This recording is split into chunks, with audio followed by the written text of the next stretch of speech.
Bueno, buenas tardes. Vamos a dar inicio a este panel, cuyo tema va a ser una evaluación de qué ha pasado con nuestra nueva ley, y ya nuestra nueva porque ya tiene 5 años. ¿Cuáles han sido las experiencias? Evidentemente no podemos ver todos los aspectos, hemos hecho una selección en el panel sobre algunos aspectos que consideramos que por sus implicancias prácticas y por las innovaciones o aspectos novedosos que traía la ley pueden ser interesantes. Bueno, contamos, como ustedes ya saben, con Gonzalo García Calderón, Manuel Diego Aramburú, Mauricio Raffo y Roger Rubio como integrantes del panel, y hemos dividido y vamos a tratar de hacer una mecánica más dinámica en términos de no concentrarnos tanto en exposiciones largas, sino más que todo en pequeñas intervenciones, evaluaciones y una discusión lo más fluida posible para comentar, discutir y ver más los aspectos o distintos perfiles que puede tener el problema, cada uno de los problemas que vamos a abordar. Lo que vamos a hacer es, voy a plantearle yo preguntas a los miembros del panel.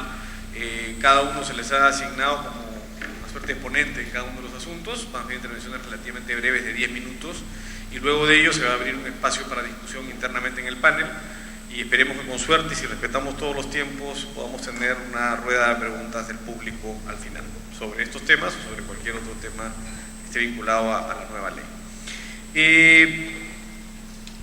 El primer tema que queríamos tocar es el tema de la ejecución de medidas cautelares y laudos. Ahí los problemas que se han venido presentando, o más problemas que se han venido presentando, creo que ha habido en general una situación positiva en términos de que se ha permitido, la ley permite una mayor capacidad de los árbitros de poder ejecutar, tanto sean las cautelares, que expresamente dice que pueden ejecutarse cautelares, o que las partes autoricen la ejecución de los laudos, y hay prácticas como la que ha seguido la Cámara, que es establecer el principio de que en principio los árbitros pueden ejecutar sus laudos, y que puede haber una solicitud para que ellos puedan llevar a cabo los actos de ejecución. Digo que es positivo porque creo que en el arbitraje se debe aplicar el principio de al César lo que es del César y a Dios lo que es de Dios, y el arbitraje pues tiene sus propias reglas, y en principio el pacto de las partes debería implicar que todas las actividades vinculadas a la solución del conflicto, incluida la ejecución, si las partes lo desean, pueda ser llevada a cabo por los árbitros.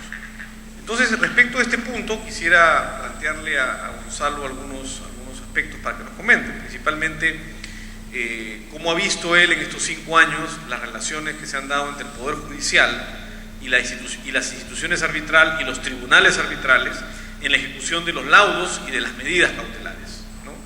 Ha habido interferencias, ha habido un respeto mutuo, se han acatado las decisiones, se han respetado los límites que la ley ha establecido, o eso no ha ocurrido. Gracias. Buenas tardes. Antes que nada, agradecer por supuesto a la Universidad del Pacífico a través de Fernando Cantuarias y a Roger Rubio y a la Cámara de Comercio por esta invitación. Lo primero que quiero comentar es el título de esta mesa, es Balance de la Ley Peruana, y lo primero que tengo que comentar es que sin duda es una historia de éxito. El arbitraje en el Perú es una historia de éxito, y no hay que tener miedo de decirlo, porque algunas veces aparecen tambores de guerra contra el arbitraje. Es una historia de éxito que ha permitido resolver conflictos no solo a nivel privado, sino permitir que el Perú forme parte de un sistema internacional que atrae inversión extranjera, que estamos insertados en diversos organismos como el CIADI, que la inversión en el Perú a través de los tratados de libre comercio, los tratados bilaterales de inversión, pactan arbitraje y tienen la tranquilidad y la certeza que el Perú va a respetar esos laudos arbitrales. Y además a nuestro gobierno, a nuestro país, le ha ido muy bien en los procesos que ha tenido en el CIADI. Y digo que es una historia de éxito además porque el arbitraje se ha incorporado a una serie de áreas que, si ustedes me preguntaban hace 15 años, yo les decía que no eran arbitrables. Es decir, el mismo hecho que el Estado establezca la posibilidad que vía expropiación, que los temas de expropiación sean resueltos por la vía arbitral, es una historia que demuestra que efectivamente el arbitraje ha calado. No solo ello, hace poco, creo, no tengo la fecha exacta, pero menos de un mes ha salido publicado en el Diario Oficial del Peruano que los procesos de delimitación, los problemas que hay entre los distritos, entre San Isidro y Magdalena, entre Lurín y Villa El Salvador, y los gobiernos regionales, van a ser resueltos por la vía arbitral. Entonces, yo creo que es, empezando por ahí, una historia de éxito. Ahora, evidentemente, como todo, ¿no es cierto?, hay problemas, como todas las instituciones. Yo no creo que en el caso del arbitraje, sin duda, como todo es perfectible, pero creo que más va los problemas por el tema de las personas que por el tema de las normas. Creo que la ley es una magnífica norma que recoge además la experiencia de la 26572, que como saben ustedes se dictó en el año 1996 y que fue una magnífica ley, y que en base a la experiencia ocurrida en casos muy específicos permitió a la Comisión reformar una serie de temas que efectivamente generaban problemas y que fueron corregidas en esta ley. Caso, por ejemplo, una mini polémica entre Alfredo y yo respecto a si las personas jurídicas podían actuar o no, o el gerente general de la persona jurídica podía actuar obligando a la persona jurídica a ir al arbitraje. Se incorporó en la norma el tema, sin duda, que voy a tocar ahora, de las medidas cautelares, sobre los problemas que se estaban dando entre el Poder Judicial y tribunales arbitrales que dictaban una medida cautelar fuera de sede arbitral, el Poder Judicial, y finalmente ocurría que cuando el tribunal arbitral se instalaba y quería modificar, o en efecto la modificaba, el Poder Judicial no aceptaba esa modificación. Y entonces teníamos una ley que no regulaba qué sucedía con respecto a las medidas cautelares fuera de proceso una vez instalado el tribunal arbitral. Hoy día eso ha sido superado. Hoy día la norma actual establece claramente que pueden darse medidas cautelares fuera de proceso, en donde el Poder Judicial colaborará con la institución arbitral, pero que una vez instalado el tribunal arbitral, este podrá modificar, sustituir, revocar, etcétera, las medidas cautelares, y el Poder Judicial tiene la obligación, bajo responsabilidad, se ha puesto en la norma, de derivar todos los actuados al proceso arbitral. En consecuencia, es muy claro, la norma es muy clara, y creo además que los jueces en el Perú están respetando las normas y están entregando, sin que exista mayor inconveniente y mayor problema, los expedientes cautelares para que sea el tribunal arbitral el que continúe con esta función, más aún teniendo la lógica de que quien va a conocer el fondo de la controversia no es el juez que dictó la medida cautelar, evidentemente. Entonces, yo sí creo que hay un respeto de parte del Poder Judicial respecto a las medidas cautelares. Si bien es cierto, hay dos temas que me preocupan porque son interpretativos. Uno de ellos respecto a la posibilidad, y lo he escuchado de los propios jueces, que cuando reciben medidas cautelares consideran que alguna de ellas no cumplen con los requisitos que deben tener y en consecuencia pretenden enmendar o interpretar lo que el tribunal arbitral ha señalado en las medidas cautelares adoptadas por este. Esto incluso motivó una polémica en algún evento en donde claramente se le dijo al juez que ellos no podían interpretar ni modificar exactamente, como no lo pueden hacer con un laudo arbitral, no pueden inmiscuirse en la decisión del árbitro. Eso está ocurriendo en algunos juzgados. Y en un segundo tema que me preocupa, y he traído una resolución, una jurisprudencia, una resolución de la sala en ese sentido, es respecto a la interpretación que le dan con relación al plazo de la medida cautelar. Como saben ustedes, un tema bien bonito. Como saben ustedes, la ley de arbitraje establece que desde que se ejecuta la medida cautelar no tiene un plazo para que se instale el tribunal arbitral. ¿Qué sucede? Que algunas veces no se instala el tribunal arbitral y para eso la ley es clarísima. Caduca la medida cautelar de pleno derecho. ¿Qué están interpretando o qué interpretan, por ejemplo, en esta resolución el juzgado y la sala? Y se los voy a leer porque me parece interesante, un párrafo pequeñito, 3 minutos. Que dice lo siguiente: en este orden de ideas, al pretenderse, mediante la solicitud de Fogastal, la caducidad de las medidas cautelares genéricas e innovativas, bajo el fundamento que ha transcurrido el plazo para la ejecución de las medidas cautelares sin que se haya iniciado el proceso arbitral, debe tenerse en cuenta que el demandante cumplió con requerir al ejecutado a efectos de que proceda a nombrar al árbitro que le corresponde, sin que el ejecutado lo haya hecho hasta la fecha, habiendo incumplido con el requerimiento, por lo que no nos encontramos en el supuesto de caducidad. Y en consecuencia, habiendo transcurrido el plazo que establece la ley, declaran infundada la caducidad solicitada por parte del ejecutado, argumentando que, como es él el que no ha designado al árbitro, habiendo pactado el arbitraje, entonces es un hecho propio que no puede involucrársele en perjuicio de la otra parte. Entonces, en fin, esos son, creo, problemas que se dan de interpretación, pero en líneas generales, para terminar esta primera intervención, en líneas generales hay un respeto de parte del Poder Judicial. Y en lo que respecta a los laudos sucede exactamente igual, salvo casos también excepcionales. En líneas generales el Poder Judicial ha respetado, las salas comerciales han respetado los laudos arbitrales.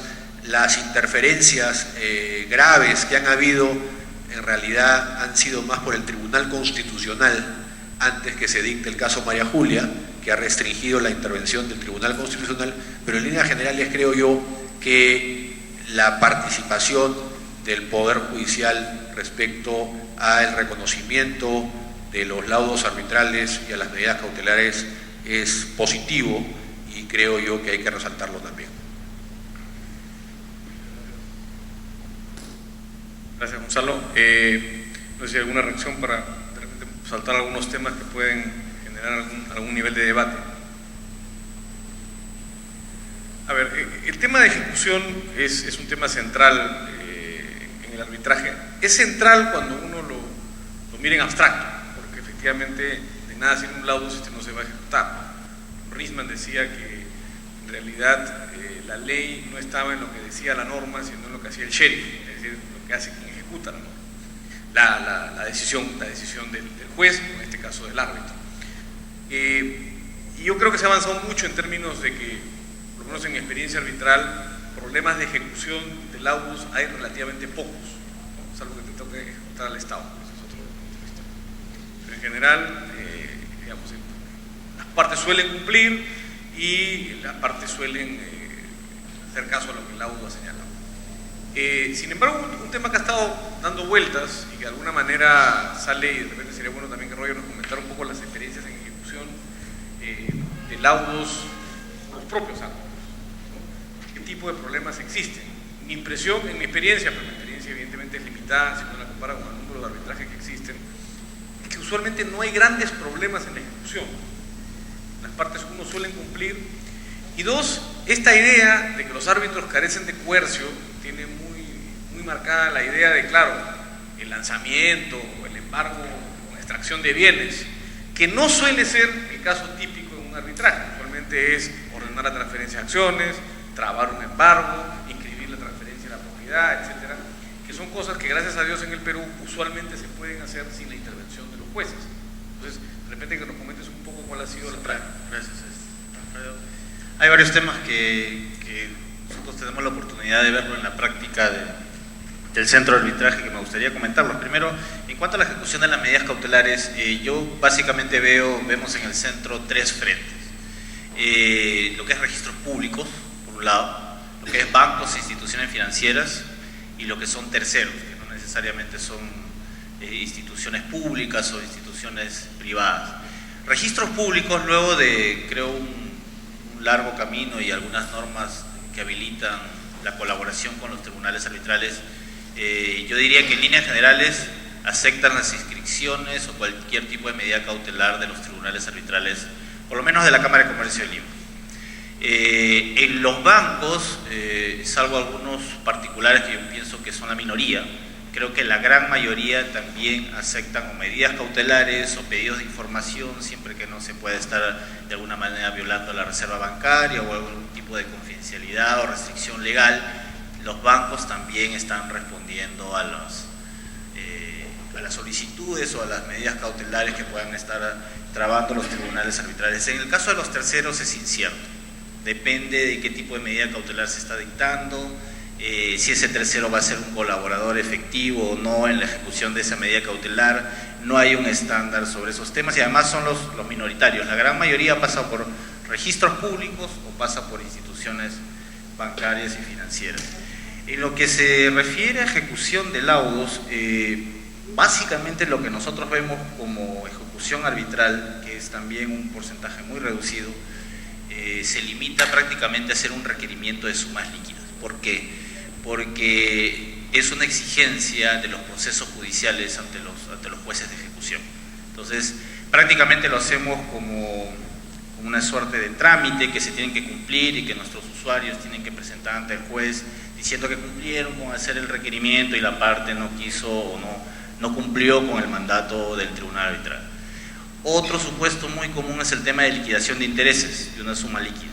Entonces, en esos casos, muchos de los árbitros deciden tomar un perito que simplemente va a liquidar la deuda y luego se convierte en una suma líquida. No hemos visto casos, por lo menos en los últimos 2-3 años, casos complejos de ejecución que lleven un largo, digamos un tramo mucho más largo del que ya llevó de repente la propia alcanzar la decisión del laudo. No lo hemos visto, pero sí hemos tenido casos en la historia del centro, casos muy especiales de hace muchos años, pero no en los últimos tiempos, no con la vigencia de esta ley. Y dos temas que sí quisiera mencionar a propósito de las medidas cautelares. Yo sé que Mauricio se va a ocupar más largo de esto, pero de alguna manera lo planteó Gonzalo.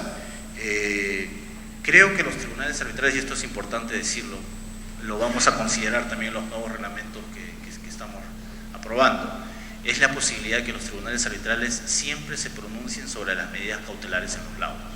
A veces puede ser algo que se sobreentiende, algo que probablemente no, en algunos casos pueda ser lo mismo que repetir lo que ya se dijo en una decisión cautelar, pero creo que es importante pensar en la suerte de la medida cautelar. Ya nos ha pasado que después de mucho tiempo que el tribunal ha cesado en sus funciones, viene la parte interesada pidiéndonos a nosotros o al tribunal arbitral, a veces han pasado años, que se levante una medida cautelar o que se dicte una medida diferente, que varíe la medida cautelar originada o que la sustituya, etcétera, etcétera.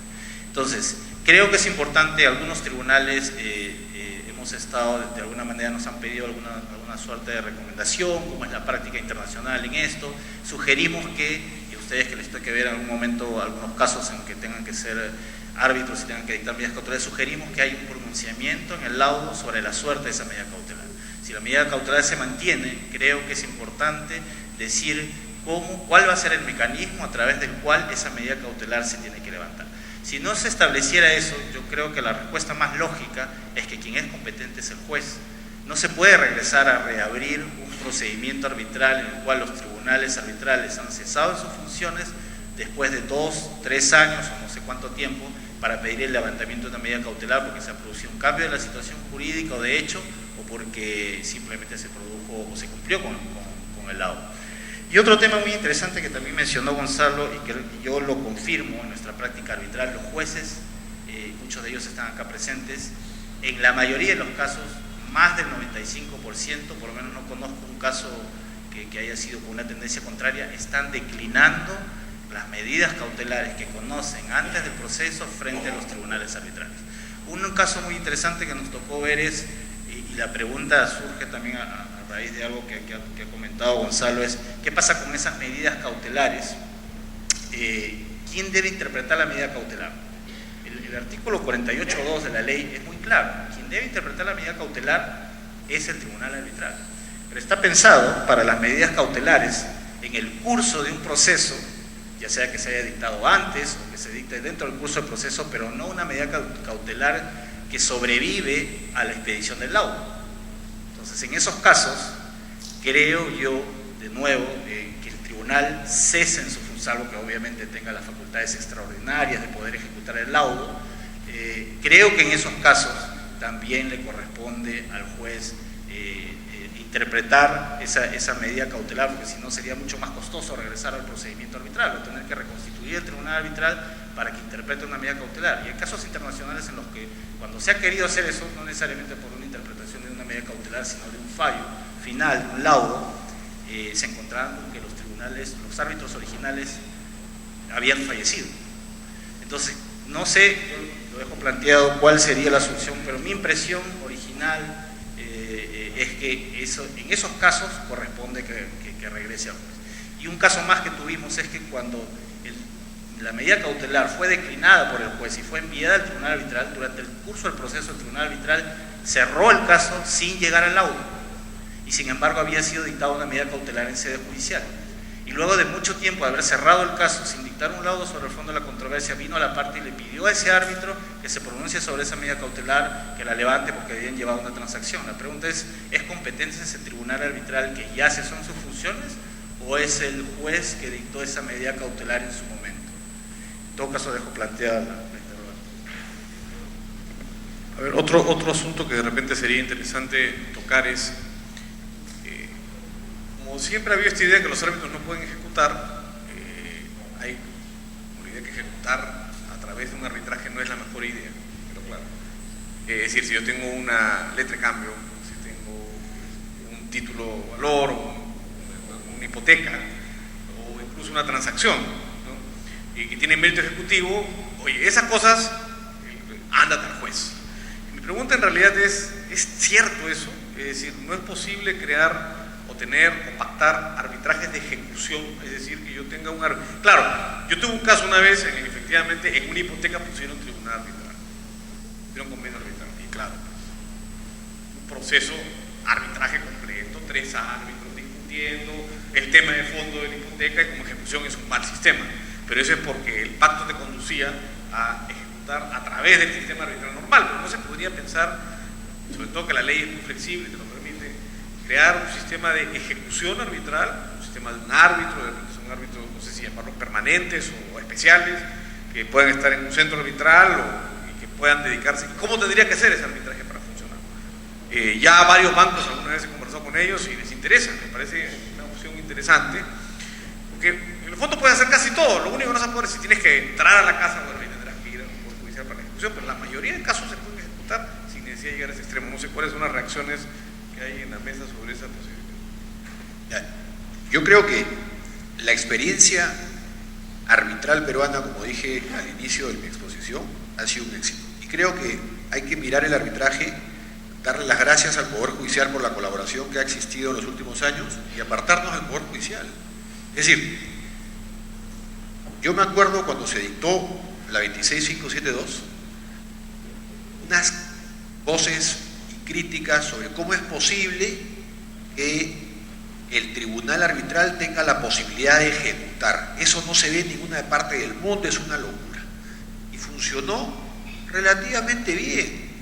Cuando se establece, gracias Poder Judicial, pero tú ya no vas a colaborar con la vía arbitral en la designación de árbitros, porque la designación de árbitros ya no la va a hacer el Poder Judicial como estaba anteriormente, sino lo va a hacer un centro de arbitraje independiente.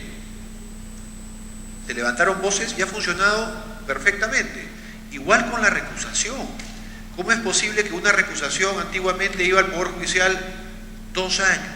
Cuando el Poder Judicial, esto es verídico, cuando ustedes tenían que acudir a una designación judicial de árbitro, tenían la mala suerte que designaban una fecha, esa fecha caía en huelga, se postergaba 3 o 4 meses después, uno citaba, el juez citaba, se asistía a la audiencia, uno le daba un nombre, el juez lo notificaba, ese no. 1 año y medio, 2 años para designación de árbitros. Eso no ocurre. Hoy día la Cámara de Comercio Internacional, que es un referente evidentemente mundial, tiene lo que se denomina para medidas cautelares fuera de proceso árbitros de emergencia y nadie se inmuta.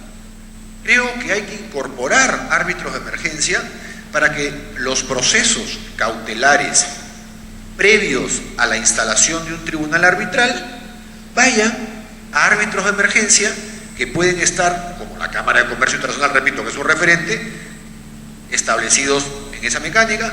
Lo que plantea Alfredo implica una reforma legislativa, evidentemente, porque implica que estos árbitros, ya no en medidas cautelares, sino en ejecución del laudo, tengan esta potestad de ordenar, ¿no es cierto?, directamente la ejecución de determinados actos.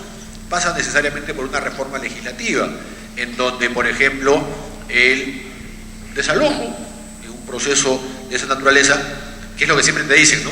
El comisario de la comisaría de Miraflores te dice: oiga, yo no sé de dónde viene usted para darme una orden para que yo actúe de esta manera.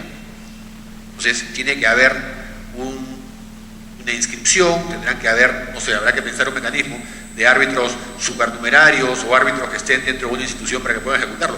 Pero sí creo que esta colaboración actual del Poder Judicial en un futuro, no digo que se haga ahora, pero en un futuro va a tener que cambiar, primero probablemente con medidas cautelares y en un futuro con la posibilidad de ejecución. Y fíjense, y con esto termino, Alfredo, la ley de arbitraje es muy sabia, porque la ley de arbitraje señala que los árbitros tienen la facultad de ejecutar sus laudos arbitrales, pero es natural, en la medida y hasta donde puedan hacer. Una vez que ellos sean conscientes que más allá no pueden seguir, voltearán y pedirán la colaboración del Poder Judicial. Colaboración, sin duda, necesaria para algunos casos, como puede ser para el tema de las pruebas, pero evidentemente creo que hay que ir creando su propio espacio para efectos de ejecución de medidas cautelares con anticipación a la instalación del proceso y luego para los laudos arbitrales. Pasemos a otro tema. Los arbitrajes multipartes y las designaciones de árbitros en los arbitrajes multipartes.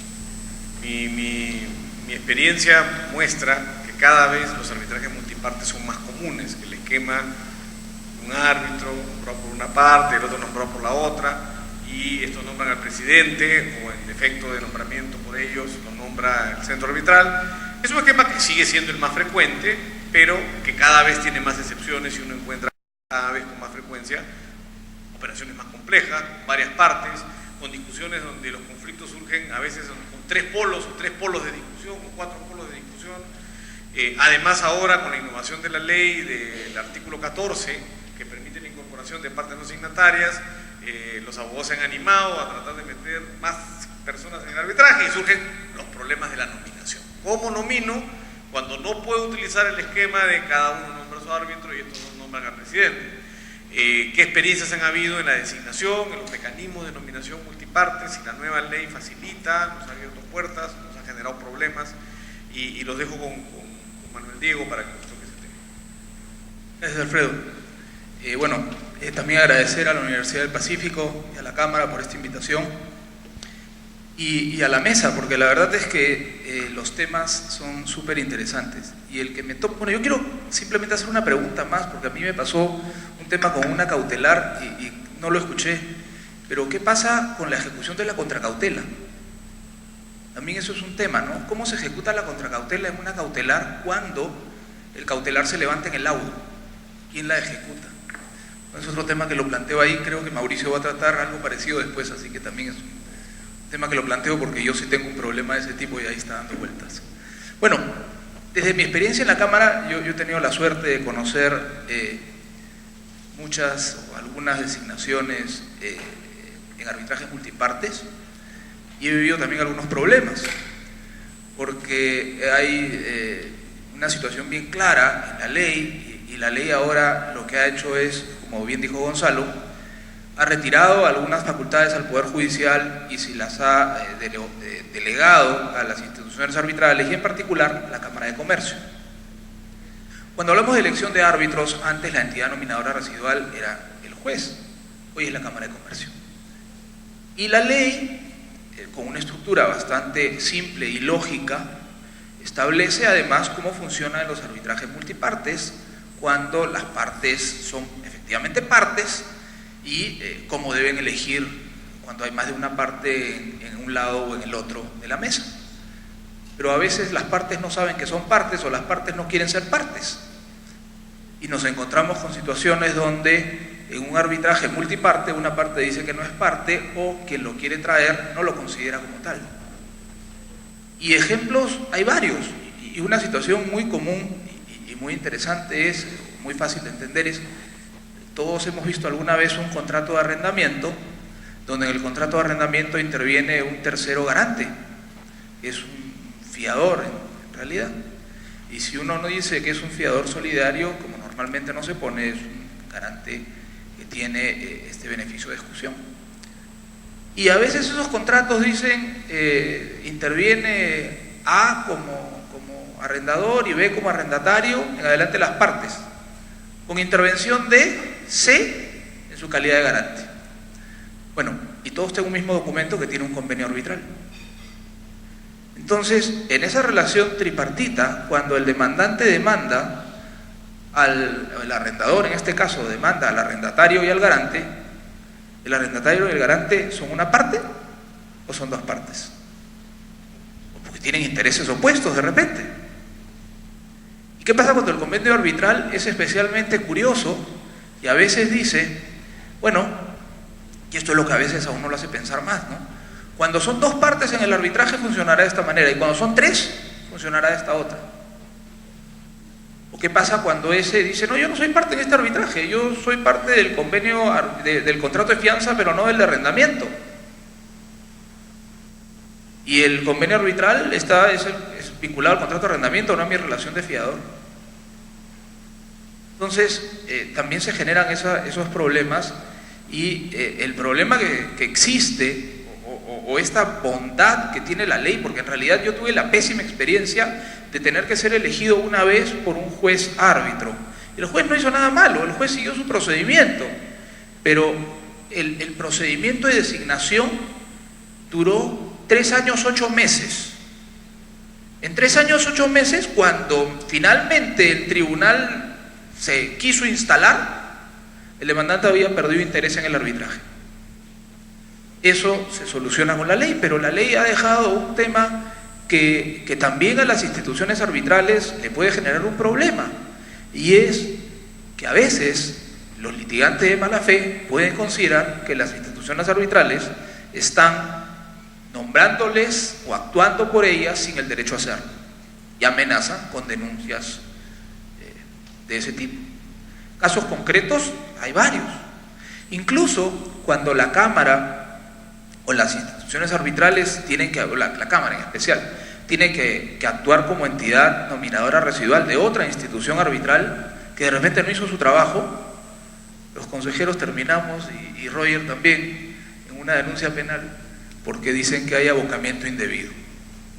Entonces, ahí hay unos temas que hay que manejar con un poco de cuidado y que se está trabajando y vamos a tener la oportunidad de ver mejoras sustanciales en los reglamentos de la Cámara vinculados a esos temas. Un tema que es especialmente sensible en los arbitrajes multipartes es ese derecho a elegir árbitro, o cuando, como dijo Alfredo, se trae a una parte a un arbitraje ya comenzado, porque lo primero que esa parte dice, oye, yo no elegí árbitro, y yo no quería que sea un abogado, yo quería que sea un economista. Si yo hubiera podido tener la oportunidad de árbitro, yo hubiera elegido un economista, no un abogado. Mi interés es distinto que el de, en teoría, mi coparte. ¿Cómo solucionamos ese problema? En principio, una fórmula podría ser que en esos casos la institución arbitral elija a todos los árbitros. Otra posibilidad sería que se pueda incorporar al tercero si es que el tercero santifica el tribunal arbitral que existe. Otra posibilidad, y es mucho más problemática, es simplemente que entre, pero ese tercero probablemente cuestione el laudo al final. Entonces sí es un tema muy importante, es un tema sensible, y es un tema que además viene aparejado con la recusación de estos o de este árbitro, porque si lo nombran o si lo hacen parte, si el tribunal lo cita como parte, probablemente ese señor, si no está contento, lo que hará es recusar, pues tratará de recusar a uno de los árbitros y complicará la cosa. En fin, son temas que suceden, que han tenido muchas soluciones, que se han solucionado en el seno de la Cámara muchos de esos problemas, con soluciones creativas, como les decía, lo del arrendatario. Incluso hay casos cuando hay terceros que no quieren ser convocados y se les convoca y será el tribunal el que decida, pero seguimos con algunos detalles que tienen que ser afinados y que probablemente con el nuevo reglamento muchos de esos mejoren. Ahora, tratando de ir identificando los problemas, porque creo que la experiencia que ha habido en el tratamiento de estos temas en estos últimos años puede ayudar a clarificar algunas cosas. Yo tengo la impresión que buena parte de los problemas, yo creo que la verdad en un arbitraje multipartes hay varios problemas: organizar el arbitraje, organizar el procedimiento, etcétera. Pero quizás el más sensible, porque además suele involucrar un problema de anulación, es el tema de nominación de los árbitros. Clarísimamente, que ahí siempre sale el argumento de que yo no nominé al árbitro, a mí no se me dio igualdad de oportunidades respecto del otro, etcétera, etcétera, ¿no? Esto ha llevado, por ejemplo, que en el esquema del ICC hoy está súper claro con la modificación en los arbitrajes multiparte. Si el problema de incorporación de una parte surge después que ya se nominó, se constituyó el tribunal, se acabó, no se puede, ya no entra nadie más, la puerta está cerrada y la fiesta se acabó para cualquier nuevo invitado. ¿Y eso por qué? Porque se quiere estar seguro que al constituir el tribunal todos puedan decir: tuve el nivel de participación igual al que tuvo los demás. Yo creo que ese es el problema principal en el arbitraje multiparte. Pero, y acá viene un poco la pregunta al panel. Yo creo que buena parte de los problemas de los arbitrajes multiparte vienen de las cláusulas sobre los convenios arbitrales. La gente pacta los convenios arbitrales copiando, haciendo cut and paste de otra cláusula arbitral, ¿no? Le dicen la cláusula de la medianoche, ¿no? Cuando cierras el deal, ¿no? A medianoche, oye, falta la cláusula de arbitraje.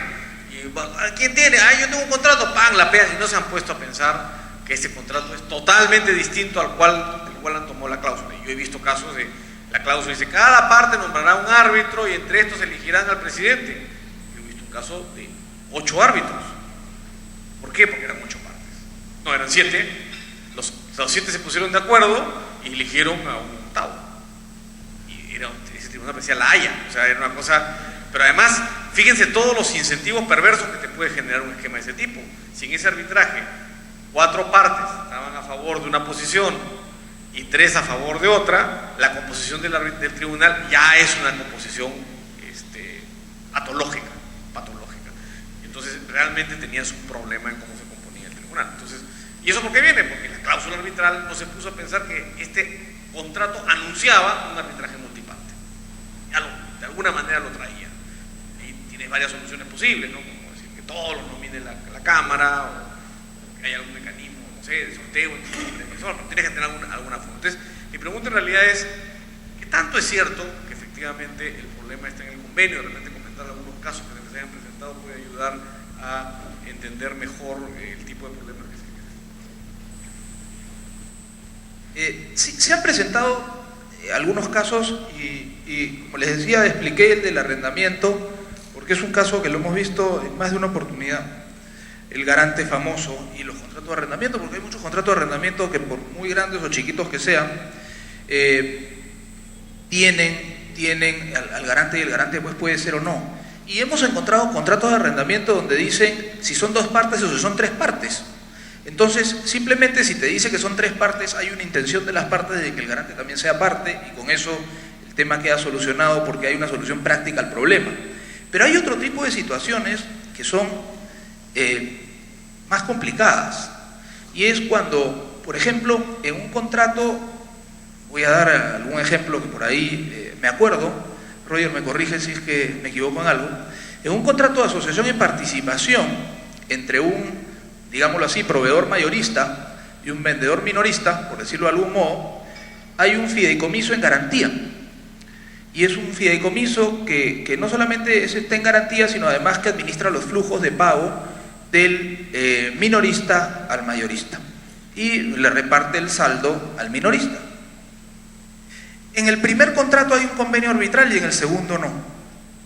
O en todo caso pueden haber convenios arbitrales pero son distintos, pero en este caso en el primero había y en el segundo no.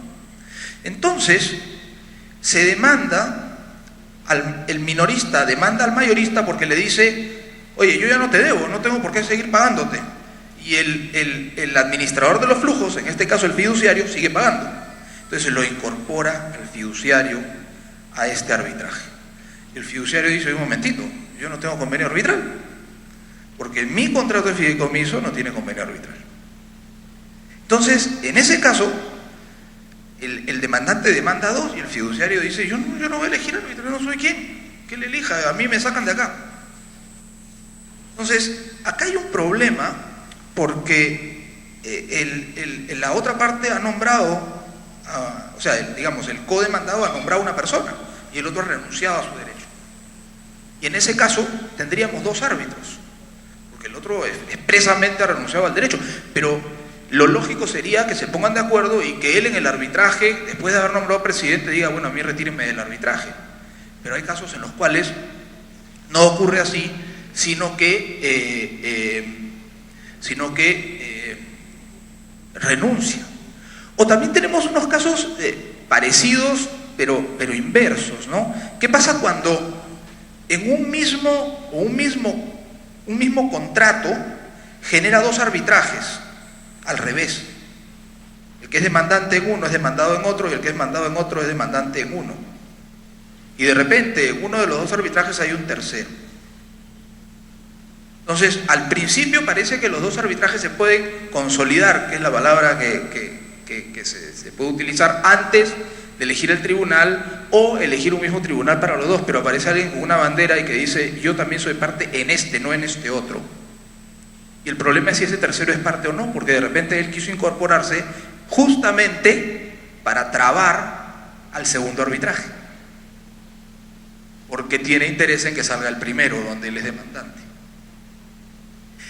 Hay diversas situaciones y la ley lo que genera es una facilidad siempre que se actúe en buena fe, porque las cámaras y las instituciones no son jueces y al final lo que nos viene pasando acá es que hay una espada de Damocles de litigantes de mala fe que hacen amenazas, inclusive en algunos casos bastante serias, porque llegan incluso casos en los cuales las nominaciones no son del todo claras. Digamos, ¿tú querías una intervención? Sí, solamente muy breve, quiero aprovechar el tema que se ha planteado, porque me parece que es importante que la institución arbitral deje en claro algunos puntos. Hay mucha confusión entre lo que es multiparte, multicontratos y partes no signatarias. Partes no signatarias, hay mucha gente que si hay dos contratos vinculados, dos o más contratos vinculados, y una parte reclama un arbitraje contra una de ellas, y sale esta parte demandada, digamos, de alguna manera, y plantea otras reclamaciones sobre la base de los otros contratos, en realidad está invocando y que implica que vengan nuevas partes al proceso. En realidad es un supuesto de multicontrato. Entonces nos hemos encontrado en casos en los cuales los enfoques que brindan las partes a estos es un enfoque por el artículo 14 de parte no signataria, y parte no signataria es aquel que no puso, por decirlo en términos simples, no puso una firma en un contrato que contiene un convenio arbitral. No es el supuesto en el cual se invoca una cláusula arbitral que está en otros contratos. Claro, después de eso viene todo el problema de que si son compatibles las cláusulas que están en los diferentes contratos. Pero ese es otro tema. Una de las primeras cosas que nosotros siempre vemos en estos supuestos de multicontratos, multipartes, es que hay una confusión en que esa parte no ha sido demandada, pero inmediatamente es calificada como parte no signataria. Parte no signataria es simplemente la que no aparece con una firma y que por alguna relación con la ejecución del contrato, por el consentimiento, puede ser llamada bajo el título de parte no signataria.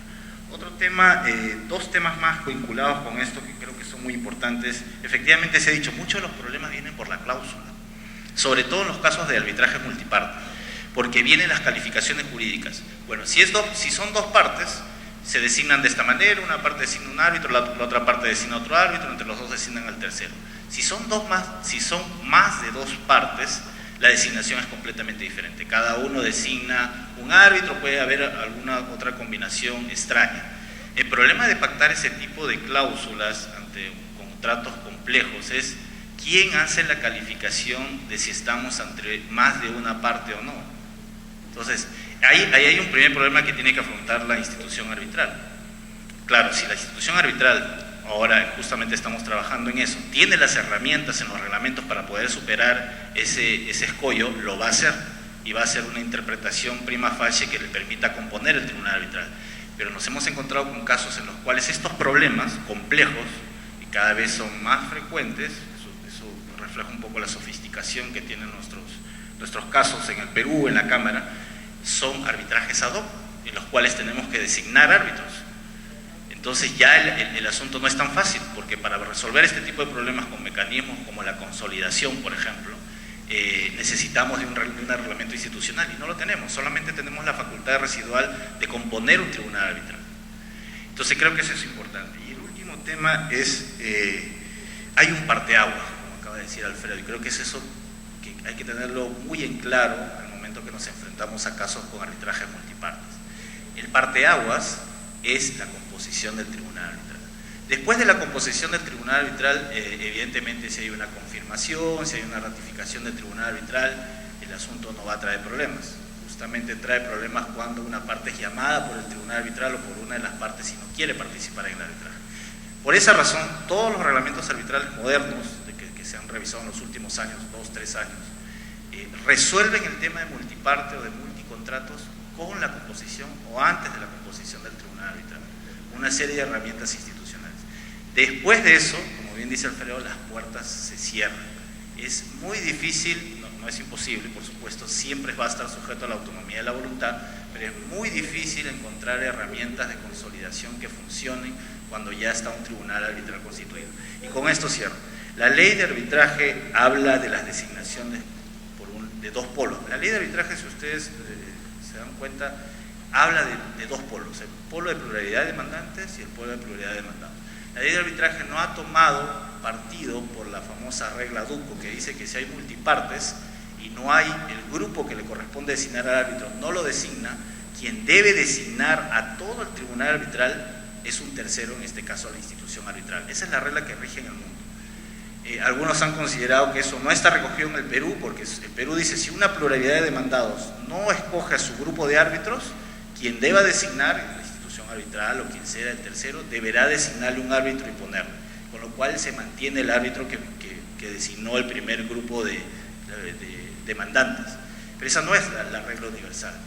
Y la Cámara de Comercio en el artículo 28 ha recogido lo que dice la ley de arbitraje. Entonces, esto en otras partes del mundo ha traído muchos problemas, porque una parte siente que efectivamente, un grupo de partes siente que no tienen intereses comunes. Probablemente algunos de los casos que ha mencionado, acaba de mencionar Manuel Diego, el tema del contrato de arrendamiento y el fiador solidario sean supuestos simples, pero hay supuestos mucho más complejos de multiplicidad de contratos, de multiplicidad de partes donde no necesariamente van a tener intereses comunes, es más, pueden tener intereses contrapuestos y disímiles. Entonces, en esos casos, la lógica nos dice que no tenemos por qué obligar a un lado, a un polo demandado, a escoger un árbitro, digamos, o compelearles a escoger un árbitro, mientras que el otro polo, que puede ser muchas veces una sola empresa, sí está libre de escoger a su árbitro y lo van a respetar. Para solucionar eso, ante supuestos de falta de acuerdo o falta de designación, la regla Duco dice, bueno, quien tenga que designar la institución arbitral, para evitar que haya una descompensación en la igualdad en el derecho a designar a los árbitros, que lo designe a los tres la institución arbitral. Pero es algo que también estamos tomando como reflexión en los nuevos reglamentos. Pero en todo caso, quería llamar la atención en que cuando estos problemas suceden en los arbitrajes ad hoc y nosotros somos residualmente por encargo legal los que tenemos que hacer las designaciones, muchas veces nos encontramos con problemas complejos y no tenemos las herramientas, porque evidentemente esos problemas se solucionan a través de un arbitraje institucional. Mauricio, ¿querías comentar algo? Sí, solamente para complementar lo que se mencionaba sobre los arbitrajes multiparte.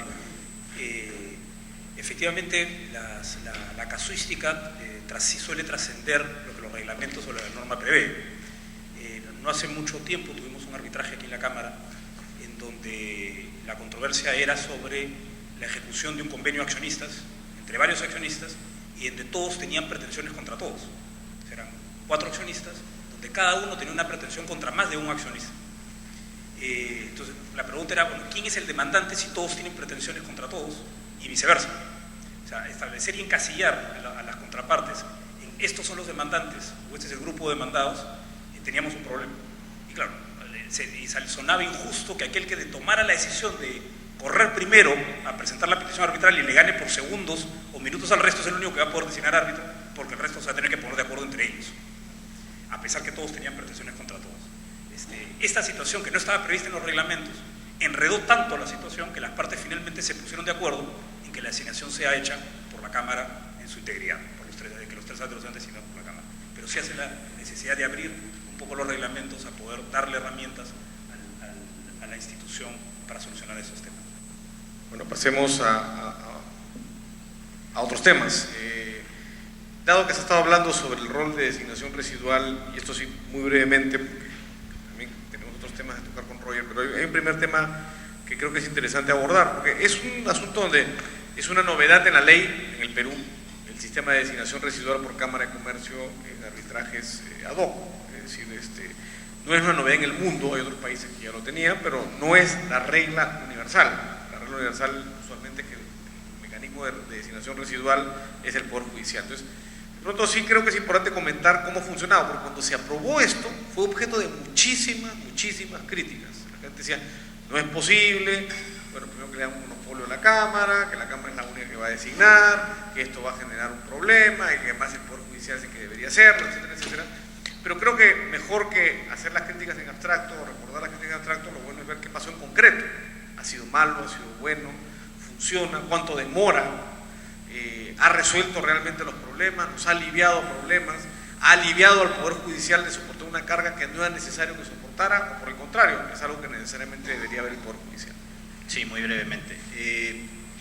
Efectivamente, tengo acá algunas estadísticas que me gustaría compartir con ustedes. De los 225, por tomar solamente el año 2012, de los 247 casos que recibimos el año pasado, 225 sí eran casos administrados, 16 de ellos eran solicitudes sobre arbitraje, eran solicitudes de designaciones de árbitros, y 6 de ellos eran, saben también ustedes que tenemos el encargo de resolver las recusaciones de los arbitrajes ahora. Sobre esta última estadística, los 6 casos que se presentaron en el 2012 sobre recusaciones ad hoc fueron declarados infundados.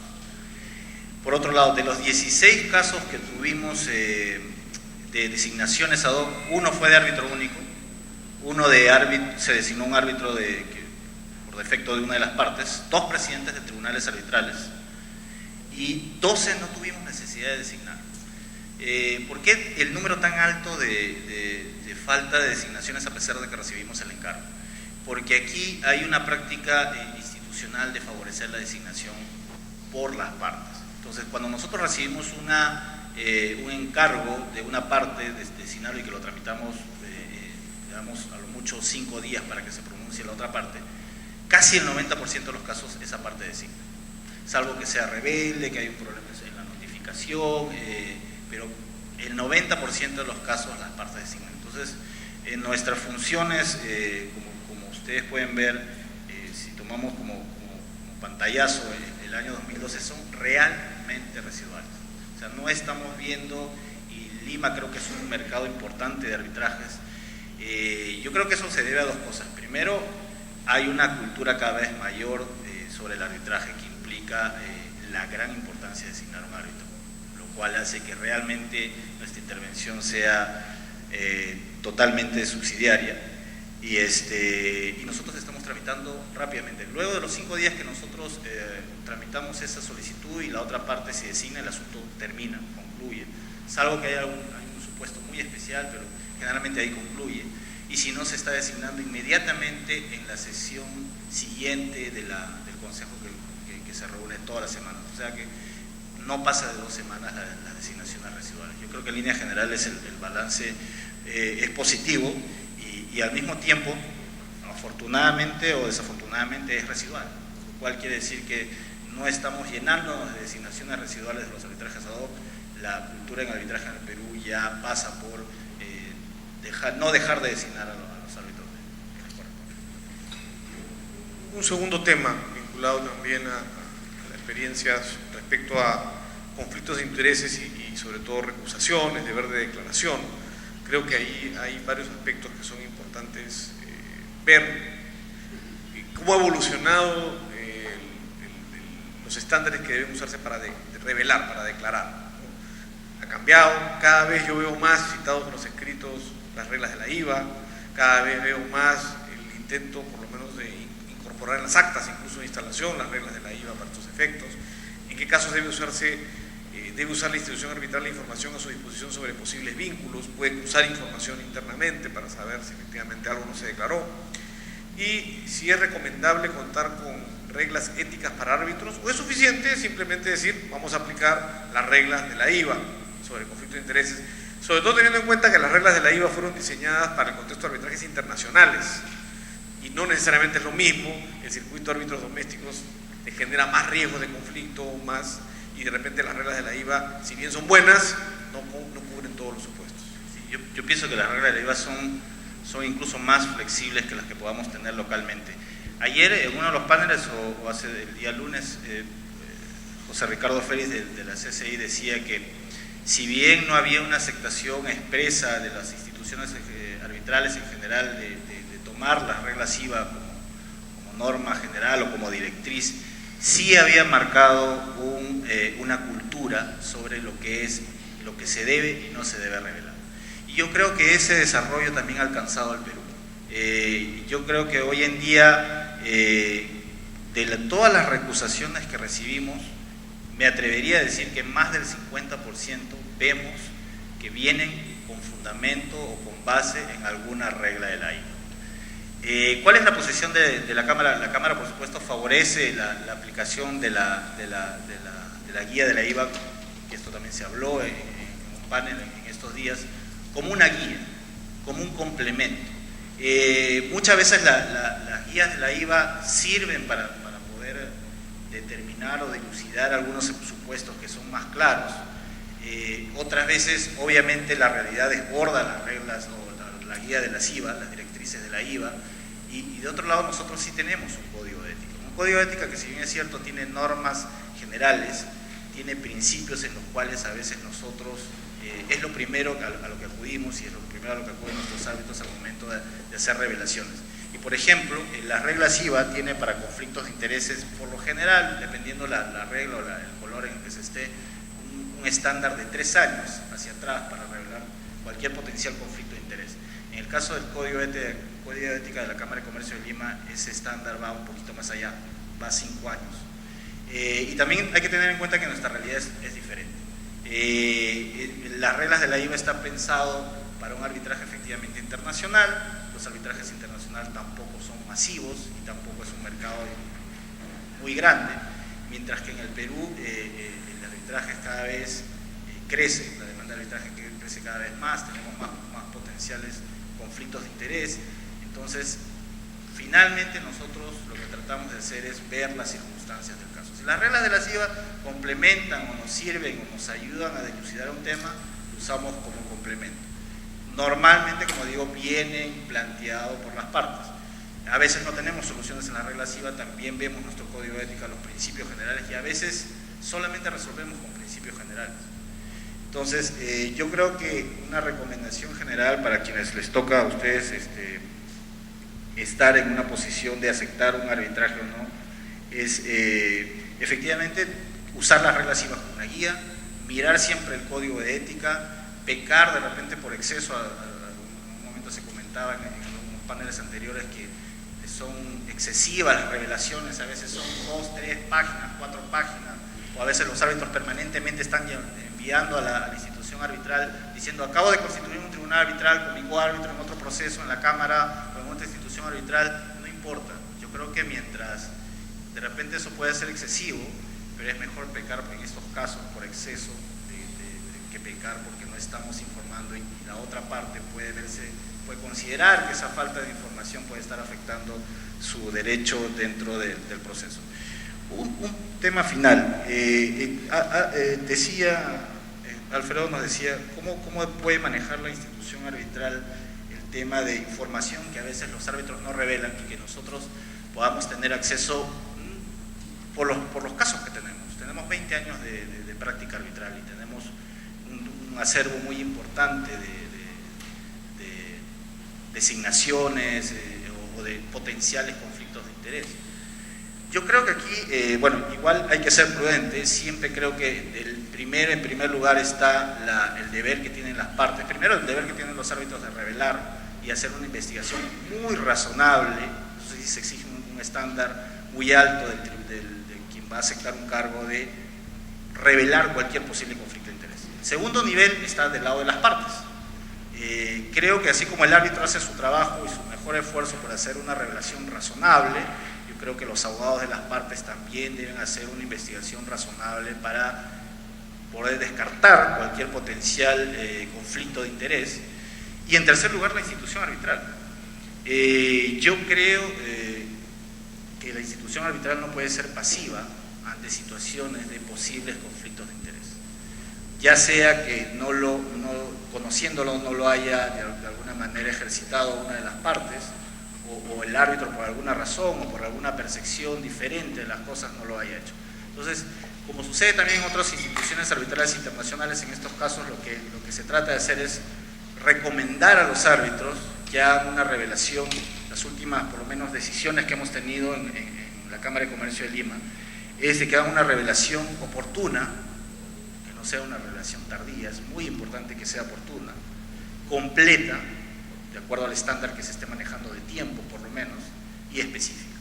A veces muchos árbitros mandan una información muy general, pero no son específicos sobre quiénes lo designó, sobre los tiempos, con qué frecuencia, quiénes estuvieron involucrados. Yo creo que si estos tres estándares se cumplen, vamos a ayudar mucho a que el tema de conflictos de interés sea mejor manejado en el Perú. Ojo, el revelar es una situación en la cual uno tiene que indicar lo que está ocurriendo, por qué razón está ocurriendo, pero eso no va a generar que definitivamente a uno lo recusen. Entonces es muy importante revelar y tengan la tranquilidad de que en la Cámara ya hay experiencia al respecto. Y lo otro que ha dicho Roger, para terminar, es que efectivamente a veces se revelan cosas muy generales. Hace poco había alguien que reveló: he tenido algunos arbitrajes y la verdad es que cuando pedimos detalles nos sorprendimos que estábamos hablando de números de 3 cifras de arbitraje con la misma parte, lo cual ya es bastante complicado, ¿no? Quiero hacer un ejercicio rápido con la mesa, simplemente que me digan sí o no. Voy a ponerle algunos supuestos que podrían generar la duda sobre si debo o no declarar. Simplemente digan sí o no, y si vemos que hay alguna polémica sobre esos supuestos, podemos tener una pequeñísima premisa, porque estamos en un gusto de tiempo, discusión sobre el asunto. Fue mi compañero de clase en la universidad. Oye, tú eres el que decide. Salvo que de por medio esté el tema de una amistad muy estrecha o de una enemistad. Donde en realidad lo que tienes que aclarar es la amistad, más que haber sido compañero. Si ¿no? es algo tan genérico como eso, habría que ver el caso concreto. Dictamos en la misma universidad, somos profesores en la misma universidad. Y he visto reputaciones por eso, o sea que no, lo he visto varias veces. Mi esposa es mi amigo en Facebook. Hay varias reputaciones famosas en el ICC porque eran amigos en Facebook, o sea que no se rían. Caso de Facebook. Ha habido varios casos. Mi esposa fue árbitro en otro arbitraje, con las mismas partes. ¿Tienen que ser las mismas dos partes o basta que una de las partes haya estado? Habría que ver si ese arbitraje anterior fue antes o después del Creo que hace la diferencia, ¿no? Porque nadie puede anticipar de acá a 10 años o más un conflicto de interés o 5 años. Esta es una que no es fácil, por más que está tratada en las reglas de la IVA. He escrito un artículo sobre un tema vinculado a este arbitraje. Por ejemplo, he escrito un artículo sobre lesión y este arbitraje trata sobre lesión. La regla de la IVA dice que no, pero la regla de la IVA, ¿qué diríamos acá? ¿No lo revelarías? Bueno, ojo que ahora está de moda el tema del issue conflict. Hubo un caso, creo que tú conoces ese caso. Hubo un caso acá en la Cámara hace algunos años en el cual se produjo un conflicto de interés que fue objeto de una recusación en que el presidente del tribunal tenía una oposición, había escrito algunos ensayos o libro, sobre una institución jurídica, y al mismo tiempo había una discusión en un proceso judicial que no tenía ninguna conexión con el arbitraje, ninguna, en el cual se estaba discutiendo la misma, los alcances, digamos, los hechos eran diferentes, pero se discutía los alcances de esta institución jurídica o la aplicación de esta institución jurídica, y quienes se repetían, el presidente del tribunal en el arbitraje, discutía, el colitigante, con el abogado del arbitraje. No. Bueno, entonces ahí hay una situación en la cual salió primero, hasta de repente alguno de ustedes conoce el caso, salió primero una sentencia del proceso judicial que había pasado por un zigzag en las instancias anteriores, y finalmente quien triunfa con la posición en el proceso judicial es el abogado, que le vence al presidente del tribunal arbitral, con quien está en un arbitraje en el cual es su presidente del tribunal arbitral y donde se va a reproducir la discusión jurídica, no de los hechos, de ese tema. Entonces, ¿eso genera conflicto de interés? Ha pasado un caso. No es tan sencillo que yo escribo algo y de repente, no por mi opinión académica, el issue conflict, inmediatamente estoy yo creo que descalificado. Yo creo que depende de qué tan vinculado está el asunto. Claro, si tú has escrito un artículo sobre lesión y lesión, no, pero imagínate que eso sea un ejemplo, un artículo tremendamente similar al ejemplo del caso. Yo creo que sí es bueno que las partes sepan. Tu posición expresada antes en ese artículo podría tener implicancias en lo que vas a hacer. Bueno, yo creo que eso yo creo que te generaría. Sí. A ver, otra. Esta la he visto también, ¿no? O sea que no, me invitó a su santo. Yo lo he visto, ¿eh? O sea, a alguien le dijeron, no, yo lo he visto, o sea, esta persona fue a su cumpleaños. Claro, yo creo que ahí es, si fulano es un santo de 500 personas, entonces parece, claro, ahora, si es un santo de 10, ya la cosa fue, y si fuiste el único invitado, ya es otra historia, ¿no? Sí. Bueno, hay un caso de viajaron juntos. Se fueron de viaje juntos y no declaró que habían viajado juntos. También hay un caso de ese tipo, ¿no? A ver, ¿estuvieron en la mesa en el mismo seminario? Hemos recusado todos. Dicho ese paso, lo he visto. Se he visto el argumento de que ha habido tuvieron conferencias juntos, han estado juntos. Yo lo he visto, nunca he visto que se hayan juntado por esa razón, pero esta también la he visto. Esta persona me dedicó un libro, no me dedicó otro libro, sino que me hizo una dedicatoria en el libro. Una dedicatoria, ¿debo declarar? ¿Personal? Personal, claro, personal. Entonces, Si el libro está dedicado a Alfredo Müller bajo imprenta. el libro, claro, no, eso es no, está dedicado a imprenta. He hecho un informe, no para las partes, sino para el estudio de abogados. O sea, el estudio de abogados me buscó, hazme un informe para otro arbitraje, pero los abogados del caso me han pedido para otro caso que yo haga un informe. Que se debe informarse. Yo también. Que se debe informarse. Yo también, perfecto, de acuerdo. Y un punto que en realidad no tiene que ver con, bueno, ya lo mencionaste, yo tenía entre las preguntas, si debes mencionar el número de arbitraje, porque la práctica esta de he tenido arbitrajes y no dices cuántos y en qué condición, eso yo creo que hay que declarar el número de arbitrajes. Ojo, a veces he visto que piden y declarar quiénes han sido las partes. Eso yo podría violar el deber de confidencialidad. Evidentemente, si la parte es común, debes decir, sí, he tenido un arbitraje con esa parte. Y tengo la impresión que ese deber, porque también he visto defensas en ese sentido, ese deber de declaración debe ser al margen de cuál fue el resultado del arbitraje. Si votaste a favor de una parte o de otra, es totalmente irrelevante. Yo creo que tienes que declarar que participaste, ¿no? En esos arbitrajes anteriores. Un último punto que me lo mencionaba Manuel Diego hace un momento, deberían hacerse públicas, uno, la existencia de la recusación, y dos, el resultado de la recusación. Es decir, deberías, porque claro, alguien podría decir, no, bueno, que los arbitrajes es confidencial, pero debería haber una excepción, o la recusación sale del ámbito del proceso arbitral y es algo que debería ser información pública. De hecho, no se ha planteado que este tema sea público. Entonces mi pregunta es, ¿qué opinan? Pero muy brevemente, porque tenemos que pasar Hemos tenido muy pocos casos, pero sí uno bien notorio y que es importante decirlo. En principio yo creo que la recusación no debe revelarse, que la recusación, cualquiera la plantea, no debe revelarse. Y el resultado tampoco, no necesariamente. Pero, ¿qué pasa cuando la recusación es una recusación en un caso donde son una de las partes la misma, la que genera la recusación, y el caso es vinculante, y además el abogado que patrocina es el mismo que está en el otro caso? Entonces, podría en ese caso sí generarse una duda o una incomodidad. Yo no creo que per se derecho a la recusación, pero sí es algo que debería revelarse en ese caso, solo por la vinculación entre los dos casos. Solamente un comentario puntual, ¿no? Que es, si bien la carga de la revelación recae en los árbitros, el hecho de que los arbitrajes sean confidenciales, bajo reglas de confidencialidad, el acceso que tenemos los abogados a acceder a información no revelada por los árbitros es bien complejo, o por lo menos casi imposible en algunos casos.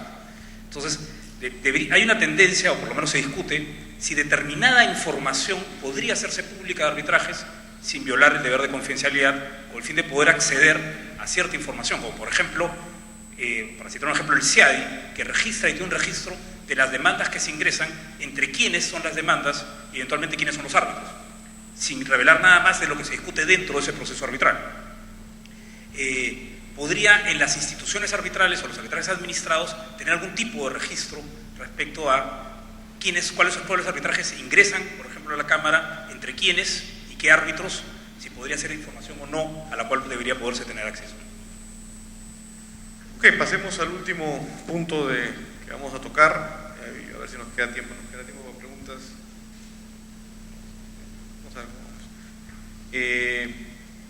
Me parece que yo soy el moderador, porque modera es rollo.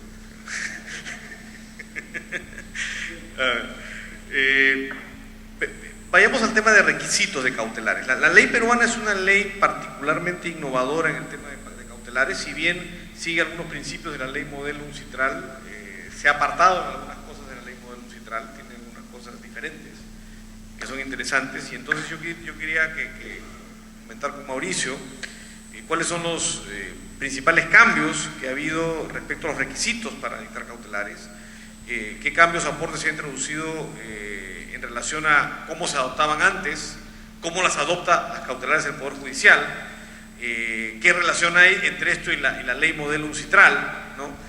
Etcétera, ¿no? Digamos, abrir un poco el piso para ver qué tan bien han funcionado o qué tan mal han funcionado los problemas de medidas cautelares. Sí, bueno, sobre el tema de medidas cautelares hay realmente un montón de tiempo, un montón de temas que nos podría tomar un montón de tiempo, pero si queremos decir cuál ha sido el principal cambio entre la ley de arbitraje anterior y la nueva ley, el cambio se ha dado en lo que se entiende por el alcance o el objeto de una cautelar en sede de arbitraje. La anterior ley lo que recogía era la cautelar tradicional o la cautelar adoptada del proceso judicial, es decir, aquella cautelar que tenía por finalidad o única finalidad garantizar la eficacia del laudo final, garantizar la ejecución del laudo. Hoy en día el concepto de medida cautelar en sede arbitral es más amplio y no solo se piensa en una medida cautelar para garantizar la futura ejecución del laudo, sino también se debe adoptar una medida cautelar para proteger el proceso arbitral, para buscar la eficacia del proceso o preservar el proceso arbitral mismo, e inclusive se dictan medidas cautelares para preservar la prueba o garantizar la actuación de la prueba. Entonces, con un concepto, y esto recoge de la ley modelo UNCITRAL, que amplía lo que es el espectro o el objeto de lo que se entiende por una medida cautelar en sede de arbitraje. Ahora, en cuanto a los requisitos para la medida cautelar, si uno revisa nuestro artículo 47 de la nueva ley de arbitraje, que regula cuál es el contenido del mandato cautelar, y habla de todo, no solamente garantizar la eficacia del laudo, proteger bienes para la futura ejecución del laudo, preservar la prueba, evitar el menoscabo del proceso arbitral, evitar la ocurrencia de un daño, pero no nos habla de requisitos. Por ahí habla que la medida tiene que ser temporal, por tanto nos habla de provisionalidad.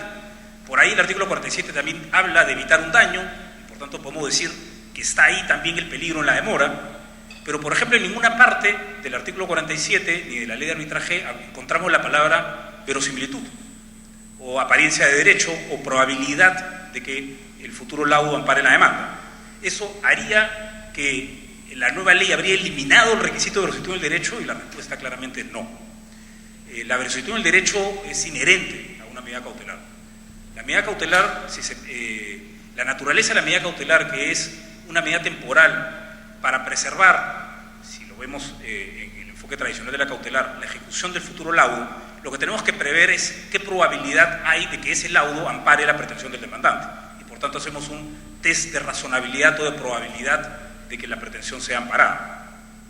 Y por tanto sí es necesario este análisis de verosimilitud para dictar toda medida cautelar. Ahora, en todos los casos de la medida cautelar arbitral, en este concepto amplio de medida cautelar, ¿se requiere el cumplimiento de la verosimilitud? Y la respuesta también es no. Como hemos dicho, cuando la cautelar tiene por finalidad garantizar la eficacia del futuro laudo, sí, es necesario el requisito de la verosimilitud. Pero si la cautelar no tiene esa finalidad, si no tiene otra, como por ejemplo proteger o evitar el menoscabo del proceso arbitral o garantizar la actuación de una prueba, pues el requisito de verosimilitud ya no es necesario. Sí pesará más el requisito del peligro en la demora. Ahora, en doctrina, en materia de arbitraje, existe lo que se denomina la fórmula de Posner como un método o una metodología para analizar en qué casos procede o no dictar una medida cautelar.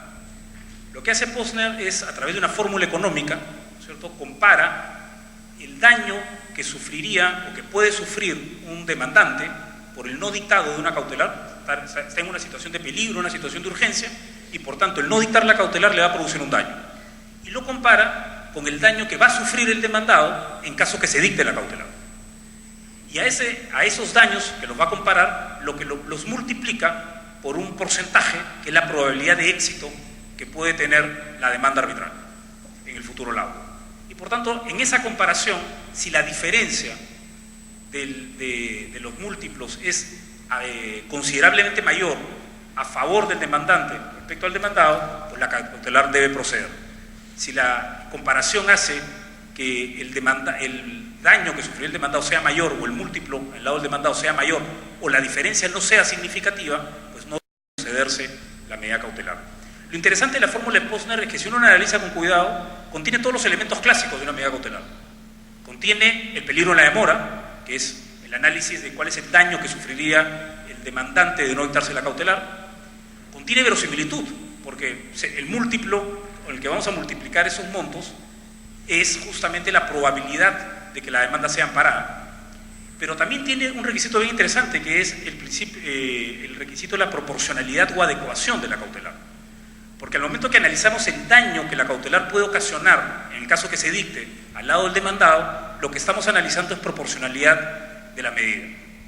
Por tanto, ahora, esta fórmula de Posner, con la legislación que hoy día tenemos en materia de Ley General de Arbitraje, ¿es posible su aplicación o no? Y la respuesta es que sí. Tenemos hoy día una regulación en nuestro artículo 47 amplia de medida cautelar, que otorga amplio poder general de cautela a los árbitros, y por tanto es perfectamente posible que un tribunal aplique la fórmula de Posner para analizar el dictado de una cautelar. Aprovechando este tema que has tocado de la fórmula de Posner, que me parece particularmente sugestiva, y que además yo ya la he visto aplicada en algunas medidas cautelares acá en el Perú, y que guarda alguna similitud además con el 17, creo que es el 17A de la ley modelo UNCITRAL, que justamente habla de este balance de daños y lo explica básicamente en los mismos términos que Posner. Si el daño generado por la medida es mayor o menor que el daño que sufriría si no se dictara la medida. Y lo que hace Posner es explicarte un poquito mejor cómo hacer ese cálculo. Y tú decías, mira, esto es perfectamente aplicable, y yo coincido con eso, porque no hay requisitos establecidos, no hay una secuencia establecida. Es más, alguna vez conversando con unos jueces, me pareció que de manera bastante inteligente me decían, yo tampoco veo problema para aplicar eso mismo con los requisitos del código. Es una forma de organizar los requisitos del código. Pero mi pregunta va más a eso. Tú decías en un momento que la verosimilitud sí era un requisito, pero si uno ve bien la fórmula de Posner, la verosimilitud es una verosimilitud media distinta como la suelen ver los procesalistas, porque es una verosimilitud comparada. Claro, es probabilidad, pero más probabilidad vista de todos lados, porque el porcentaje por el que tú multiplicas el daño que sufriría el demandante es el inverso, es decir, como las posibilidades de éxito de un juicio se tienen que repartir entre 100%. Si el juez o el árbitro en su evaluación preliminar dice tiene 20% de probabilidades, eso quiere decir que el otro tiene 80% de probabilidades. Entonces, cuando uno analiza eso, dice, oye, podrías dar una cautelar con una verosimilitud muy baja, si es que el daño que sufriría si no se dictara la cautelar es muy alto. Es decir, por ejemplo, una anotación de demanda puede dictarse eventualmente con una probabilidad muy baja, porque dice, bueno, la anotación de demanda va a dañar poco, de repente pierde alguna operación en el futuro, pero si no la dicto, el daño puede ser muy grande.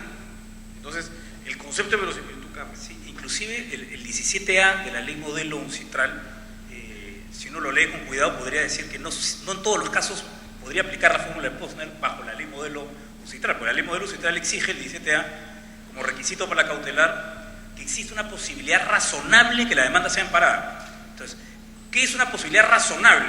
50%, más del 50%, y la fórmula de Posner, si tú juegas con la fórmula, puedes tener con 10% de probabilidad de éxito, si el daño es muy grande, que procede la cautelar, porque prima el peligro y la posibilidad de daño frente al tema de la verosimilitud. Pero con la regla del 17A de la ley modelo no podría aplicarse la fórmula de Posner. Quiero hacer no sé si alguien quiere comentar sobre esto, y si no, hacer un juego parecido al que hicimos con lo de reconsideración, y es darles a cada uno 30 segundos para que respondan una pregunta que de alguna manera Manuel Luego puso sobre la mesa, y es el tema de la contracautela. Yo creo que es un problema interesante, y un problema y es, efectivamente, la ley de arbitraje. La verdad no conozco ninguna ley de arbitraje del mundo que tenga una solución a esta pregunta.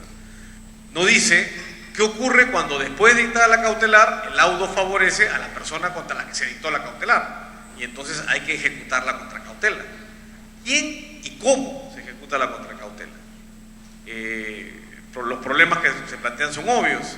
Es el mismo tribunal, debe hacerlo en el laudo, debe abrir un incidente posterior para que se prueben los daños derivados de la cautelar. He visto árbitros que han dicho, ofrecida la contracautela, se ejecuta per se. No hay discusión ya de daños. Lo que yo acepté como contracautela, esa es la penalidad porque no se cumplió. Lo he visto. O tengo que entrar y la contracautela es solo una garantía, lo tocaron como una especie de garantía penalidad, ¿no? Entonces, ¿cuáles son los criterios que deben aplicarse? La verdad, mi impresión es que la jurisprudencia arbitral es bastante escasa. Conozco pocos casos en que esto se haya presentado, pero creo que es bastante relevante respecto al dictado de las cautelares. Bueno, creo que hay dos situaciones distintas, ¿no? Que el cautelar se levante cuando el laudo no se ha dictado, porque ahí eventualmente uno podría pedirle al mismo tribunal, oye, ejecuta la contracautela, y eventualmente el tribunal podría abrir eso a discusión, porque eventualmente habría que discutir si hay un daño y cuál es la cuantía del daño. Y efectivamente podría formar parte del laudo. Pero ¿qué pasa si la contracautela se levanta en el laudo? Lo que se le viene a uno en mente es, pues pido la integración. Pero ¿qué vas a integrar? No hay nada que integrar porque eso no ha sido discutido eventualmente. Y eventualmente puede necesitar discusión si es que el perjudicado, digamos, el que otorgó la contracautela y perdió, dice, bueno, pero mi cautelar no ha causado un daño o ha causado un daño ínfimo. A ver, pero lo que he hecho, tú dices, es distinto si la cautelar se levanta dentro del proceso. Claro. Yo tengo una pregunta, y dices, no, porque ahí podría yo plantearlo en el mismo arbitraje, una especie de ampliación, no, si una especie de ampliación. Claro, de tu sin demanda. duda, ahí no tengo problema. Yo tengo la siguiente pregunta, tú no podrías ampliar tu demanda, así no sea con la cautelar vigente, y decir, pido, además, que ese tribunal, al final, se pronuncie, si efectivamente se declara infundada la demanda y se dio la cautelar, se pronuncie sobre los daños y la ejecución de la cautelar. Pero esa es la respuesta. Efectivamente, o sea, el problema es que cuando uno plantea cuando uno se defiende, cuando le ponen un cautelar, lo que tiene que hacer es eso, ¿no? Es pedir, ok, como parte de la controversia, lo que tiene que hacer el tribunal es resolver sobre la ejecución de la contracautela, porque yo tengo razón en este arbitraje. Y le pido al tribunal que considere eso como un tema también a ser discutido eventualmente y a ser resuelto. Esa sería la respuesta. Sí, creo como todo, ayer uno de los panelistas invitados extranjeros mencionó, creo que la palabra debe ser el norte de todo proceso arbitral, prudencia, ¿no? Creo que finalmente es casuístico y habrá que analizar caso por caso. No creo que haya una respuesta y que debería haber una norma que te dé la respuesta, sino que el tribunal, dentro de la flexibilidad y dentro de la experiencia que tenga en cada uno de los procesos que haya llevado y en base a la realidad de ese caso, resuelva un tema de esa naturaleza. Pero evidentemente lo más sensato es lo que se acaba de comentar, ¿no? Yo quería hacer brevísimo paréntesis sobre un tema simplemente que yo no toqué y no lo he escuchado a Mauricio tampoco sobre el tema, hacer la distinción entre dos conceptos que están mencionados, uno en la ley y otro en diversos reglamentos de arbitraje, entre ellos el de la Cámara de Comercio, respecto a medidas cautelares fuera de proceso, y sobre el tema de la caducidad, que son los conceptos de constitución del tribunal arbitral e instalación del tribunal arbitral. La ley de arbitraje es muy clara al señalar que caduca la medida cautelar si no se constituye el tribunal arbitral dentro del plazo establecido en la norma. Y obviamente la misma ley señala que queda constituido el tribunal arbitral si se trata de árbitro único, ¿no es cierto?, con aceptación del mismo, o en el caso del presidente arbitral, en el caso del tribunal. Sin embargo, diversos reglamentos arbitrales señalan que la caducidad se va a producir, leo textual, cuando no se cumpla con instalarse el tribunal arbitral dentro del mismo plazo que señala la ley. Entonces es evidente que hay dos categorías jurídicas diferentes. No es lo mismo la instalación del tribunal arbitral que la constitución del tribunal arbitral, porque desde que se produce la aceptación del último de los árbitros hasta que se instale el tribunal van a pasar días, probablemente semanas, hasta que ello ocurra, y en consecuencia creo que es un error de los reglamentos y que deberá adecuarse a lo que establece la ley, porque el plazo de caducidad evidentemente es un plazo que no cae pacto en contrario.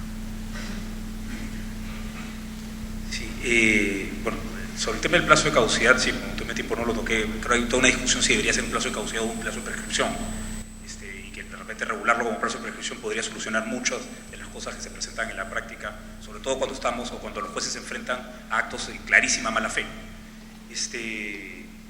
Regresando al otro tema de la contracautela, hay una norma en la ley de arbitraje que regula o trata de regular el supuesto, que es el inciso 8 del artículo 47, que regula la responsabilidad de costos y daños por ejecución de contracautela.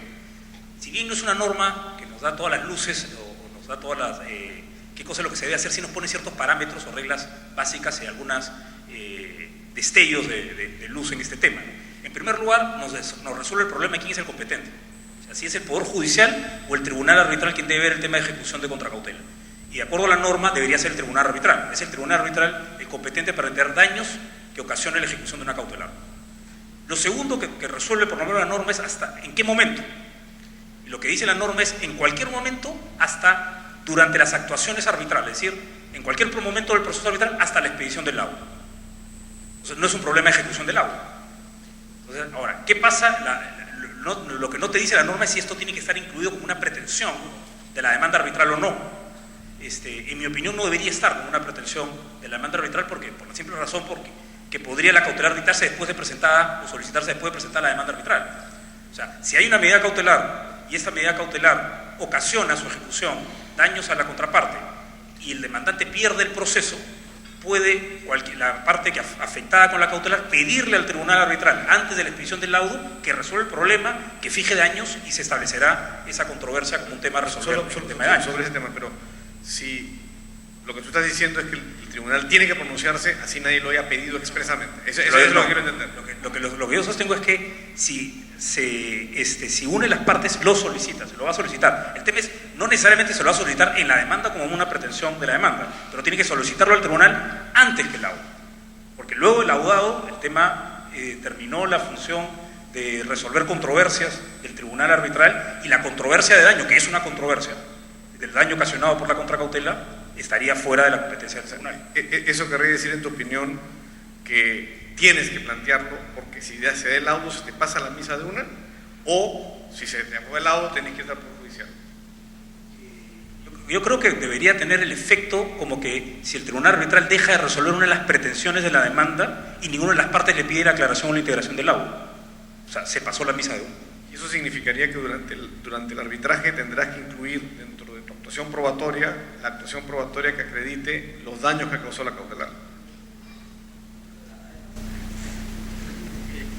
Quería ahí complementar algo, Alfredo. Mencioné, creo, en una intervención anterior que era una práctica que nosotros tratamos de recomendar a nuestros tribunales arbitrales, y es esto de la solución que han hecho los ingleses, justamente para evitar todo este tipo de discusiones. Los ingleses lo que hacen es exigir que el laudo tenga un pronunciamiento sobre la medida cautelar. Ahora, el tema de costos, los posibles daños, la contracautela, normalmente lo que vemos en la práctica de la Cámara de Comercio, muchos de ustedes son árbitros, es que se exige una garantía. En algunos casos vemos la caución juratoria que se arrastra de los procesos judiciales. En su caso el asunto es más complejo, pero si uno tiene una garantía y el tribunal arbitral llega a una variación de medida cautelar o a un cambio por la situación de hecho jurídica, evidentemente, y está en curso el proceso, es el tribunal arbitral competente para resolver cualquier reclamación en cualquier momento durante el transcurso del proceso arbitral. El otro supuesto es cuando el tribunal arbitral se pronuncia sobre quién finalmente tiene la razón en el caso, en el laudo, y eso tiene una incidencia en la medida cautelar. Cuando eso va a suceder, justamente, precisamente en esos casos, tiene que haber un pronunciamiento del tribunal arbitral. Ahora, hay un tema que queda colgado: ¿quién sería el competente? Bueno, hay dos formas de solucionarlo. Una, que el tribunal establezca algún tipo de mecanismo, y otra es que, como están estableciendo los reglamentos arbitrales modernos, es que se le da esa facultad extraordinaria al tribunal arbitral para que se pronuncie sobre ese tema post-laudo. Pero en cualquiera de los casos yo creo que la recomendación general es que hay que abordar el problema. Si realmente eso es una situación que genera daños por una medida cautelar maliciosa o finalmente que no está respaldada por un fallo final, tiene que las partes levantarlo ante el tribunal arbitral y buscar un pronunciamiento. Y los tribunales arbitrales, si el pronunciamiento, el laudo final va a tener una incidencia sobre la medida cautelar, lo más recomendable es que se pronuncien sobre las consecuencias de su decisión final en cuanto a la medida cautelar que ellos dictaron o que dictó un tribunal judicial. Y un punto con razón en relación con lo que ha planteado Gonzalo, hay que tomar en cuenta que la instalación del tribunal arbitral ha sido desterrada de la ley de arbitraje. Ustedes busquen en toda la ley general de arbitraje, o la ley de arbitraje del 2008, y no van a encontrar la palabra instalación, y eso ha sido adrede, porque la instalación es un invento institucional de práctica que se hizo en un momento en el cual los cambios en los reglamentos de repente demoraban mucho, entonces se encontró la medida de la instalación como una forma inicial de cambiar reglas que de repente no estaban funcionando. Esa experiencia se vivió hace 10 años aquí mismo en la Cámara de Comercio de Lima y quedó como una práctica, pero no es una institución ni una categoría legal. Y a mí no me queda la menor duda, más allá de lo que dice el reglamento, hay muchas cosas en que, por eso esto está en revisión, que en el reglamento, en mi opinión, se sale de las fronteras de lo que realmente debería regular. En realidad, no me queda ninguna duda que el Tribunal Constituido es competente, más allá de cualquier formalidad que pueda exigir un reglamento institucional, que podemos discutir sobre su validez o no, pero un tribunal es competente desde el momento que se constituye, y la ley dice que se constituye en el momento que se designa al presidente del tribunal arbitral. ¿Tenemos tiempo para preguntas? A ver, creo que se han recogido por escrito, ¿no? A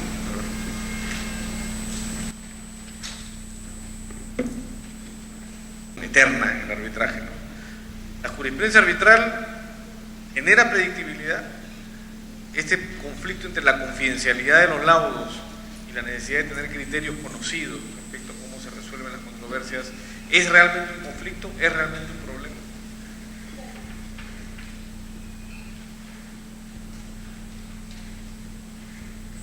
Si generamos jurisprudencia, entonces podríamos perder autonomía.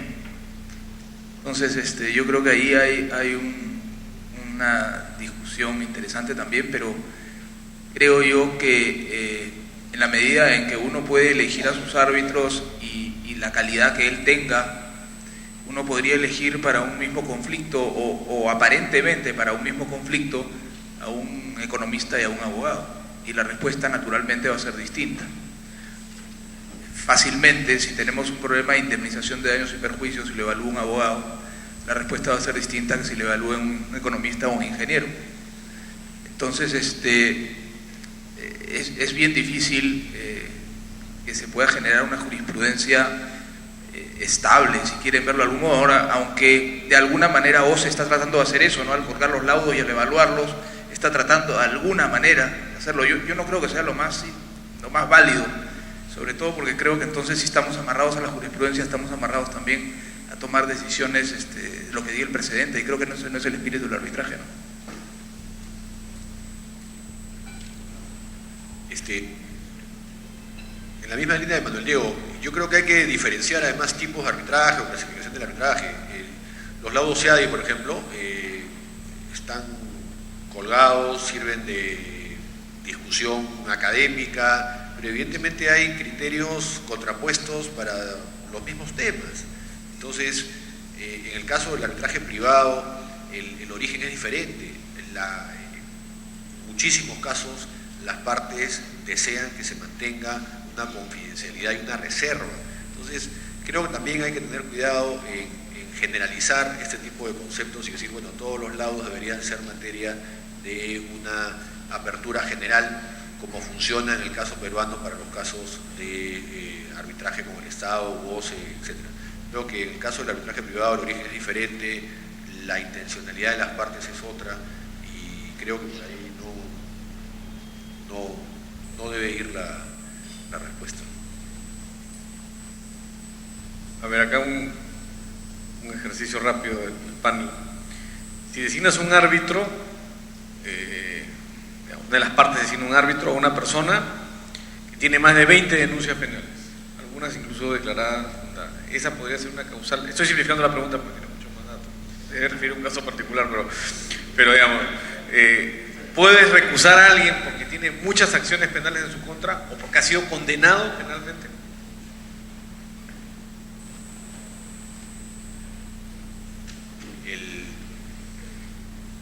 Tienes derecho a dudar de la honorabilidad de la persona que ha sido condenada en un proceso penal. En consecuencia lo recusas porque consideras que, digamos, dentro de las características para ser árbitro están justamente la probidad, ¿no es cierto?, el que genere una seguridad no solo jurídica, sino una seguridad personal de que esa persona es absolutamente imparcial e independiente y que va a guardar un equilibrio entre las partes y la causa.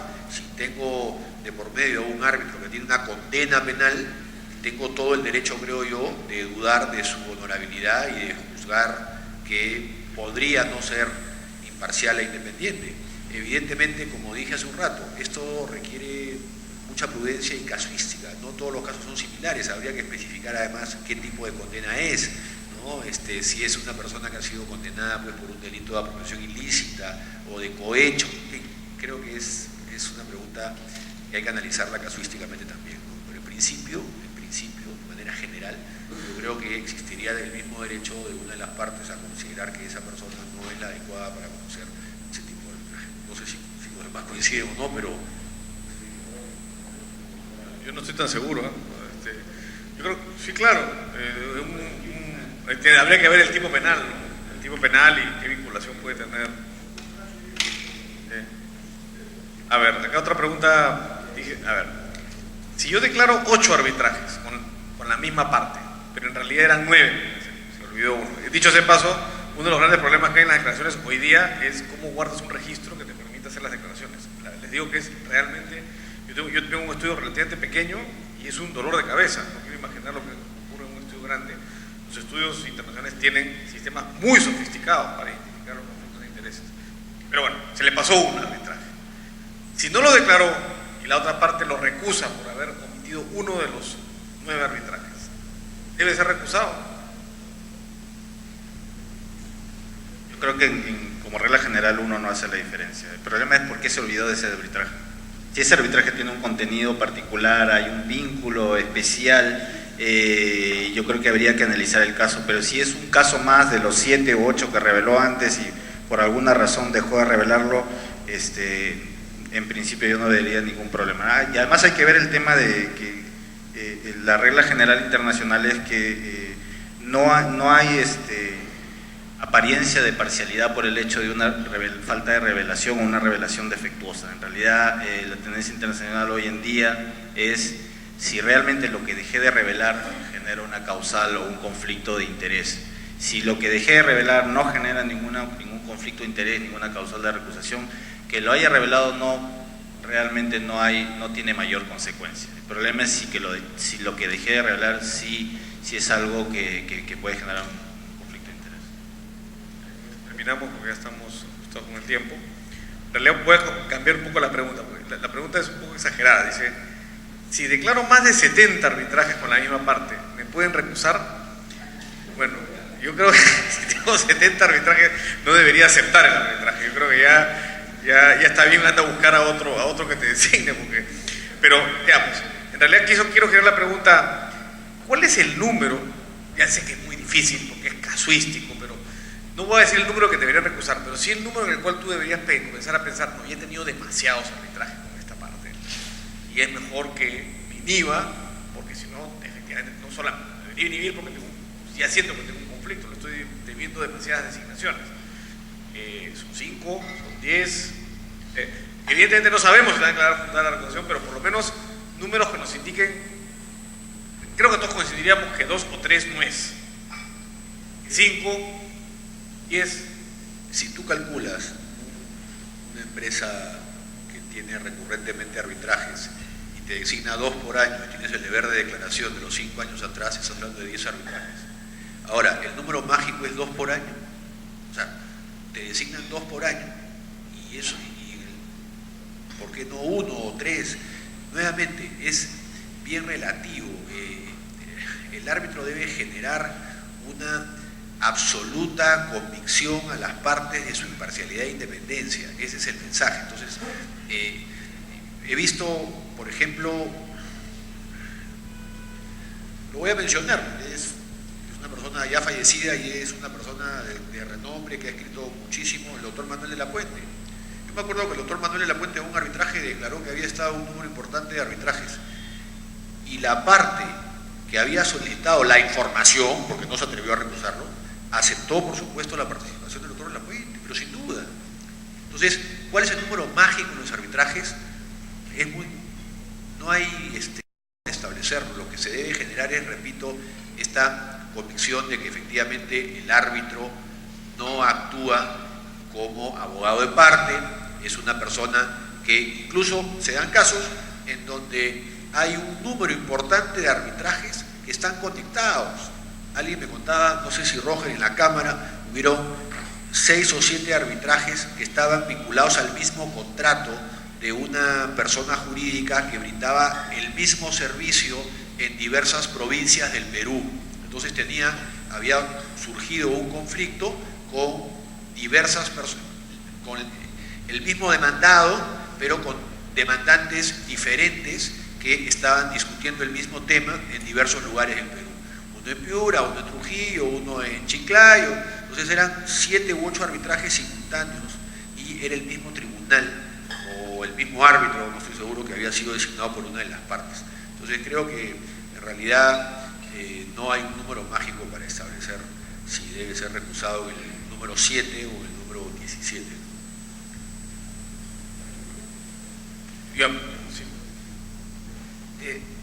Una pregunta que pondría yo sobre la mesa, sobre todo en el Perú, ¿no? Con la realidad que nos toca vivir a nosotros, la relación teórica internacional es del árbitro con la parte, y el árbitro con los estudios de abogados tiene que revelarse. ¿Cuánto es el número? ¿Cuántas veces un estudio de abogados? Porque finalmente es quien designa el estudio de abogados, debe revelarse esa relación. Yo creo que la pregunta iba, porque la verdad 70 por una parte bien complicado. O sea, 70 usualmente estás hablando de un número por los mismos abogados.